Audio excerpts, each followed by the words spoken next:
Hello, welcome to ACE Manager. Hello, welcome to ACE Manager. ACE 20, Commercial Competence. Most of us know what bottom line means. It's nothing but profit or loss. Generally, we have an idea on how bottom line is impacted when events take place. But how precisely do we know this? If I'm able to double my sales, will my profit also get doubled? Or will it go up 3 times? What happens if my business activity goes down to half? Profit comes down to half, or will it vanish? What is the break-even level that I need to maintain so that I remain afloat? When we purchase raw material, spare parts, or some assets, how is bottom line affected? Is it affected? Yes or no? If yes, how and when? According to me, competencies required for a successful manager are generally of 3 types. They are technical competence, functional competence, and managerial competence.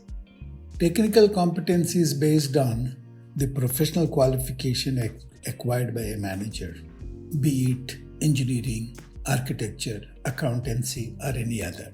Functional competencies relate to the responsibility he or she has to discharge based on the role in an organization and is acquired on the job.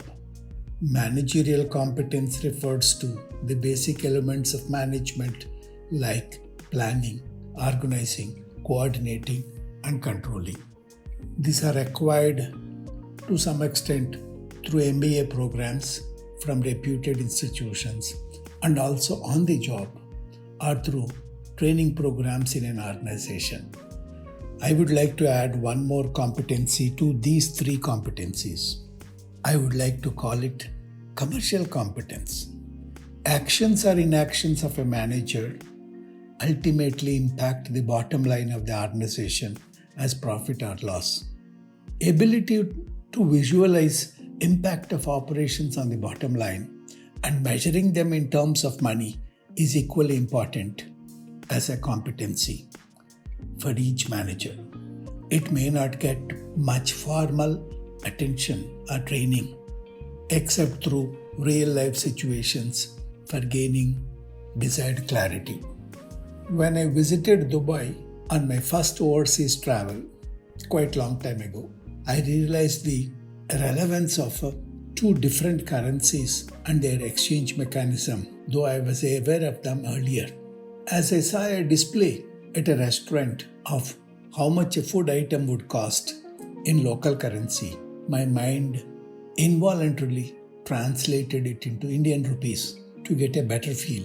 I would like managers to develop this level of agility in thinking on financial implications, which would help them in quick decision making as well as focused on overall activities and comprehension. In this chapter on bottom line focus, in the next few podcasts, I shall attempt to explain through true instances how activity level at different phases and levels impacts the bottom line. I shall also talk about opportunities for cost reduction, which meant improving the bottom line. Please wait for my next days. Thank you for your attention.